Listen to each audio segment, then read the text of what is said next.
My idea was to dedicate myself more to commissioning new works and to start new concertos, performing them for the first time on the stage. And the three composers selected were Marc Andre Dalbavie for the French flute concerto, Matthias Pintscher for the German flute concerto, and Michael Jarrell for the Swiss flute concerto, since I am a French and Swiss citizen living in Germany for more than 15 years now.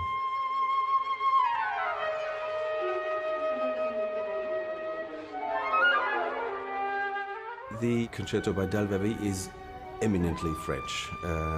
You can really feel that it has this culture that comes from Rameau, Couperin, through Berlioz, then to Debussy and Ravel, up to Messiaen also, and then another generation of composers to which Dalbavie belongs.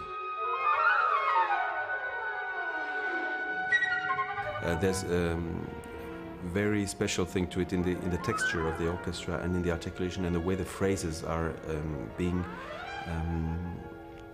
linked to one to another, and the way the flute comes out of the orchestra in this very natural way, the way Ravel treated the flute also in the orchestra.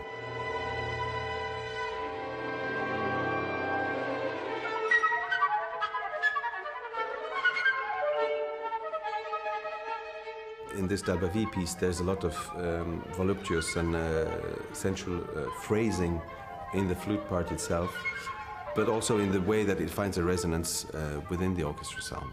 It really is a kind of new contemporary Ibert flute concerto, very virtuosic and very colourful, very sensual, and I think it has a long life ahead of it.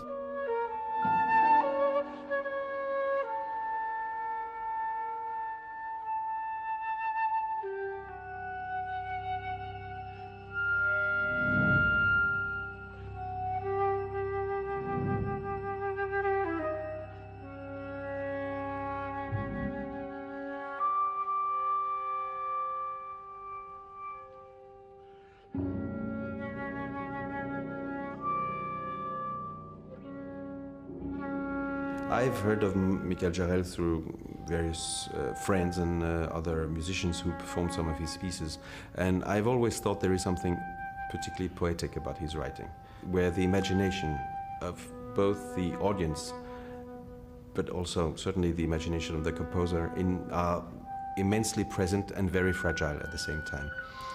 And this is, to me, something that I like a lot in music, is exactly what you cannot express with words. But that's all there in the essence of the music. And this is certainly something that describes very well the work for flute and orchestra by Michael Jarrell.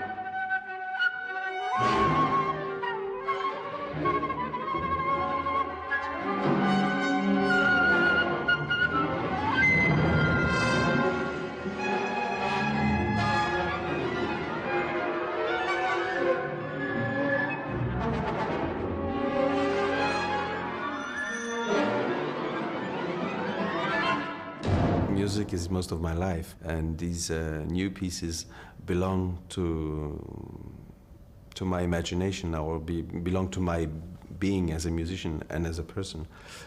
At the same time, I can't really separate it from one another. In the same way, the Brahms clarinet sonatas, which I recorded on the flute, or the Mozart concertos.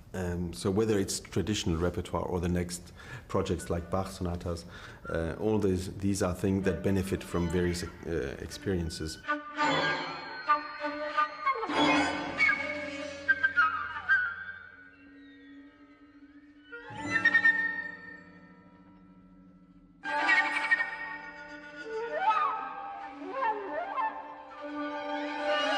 Matthias Pintscher had the idea of a work for flute and orchestra very strongly in mind.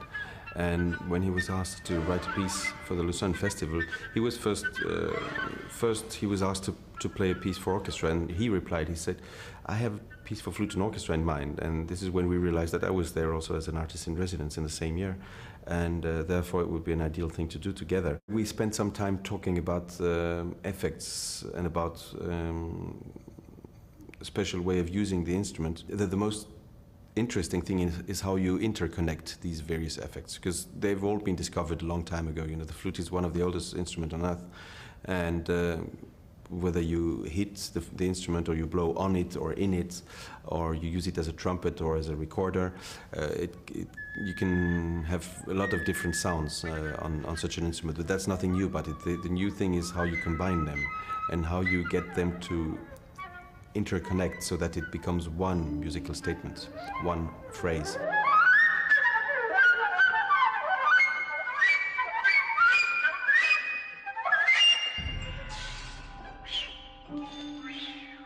From here, back to the roots, there's a big aim that these are the Bach sonatas.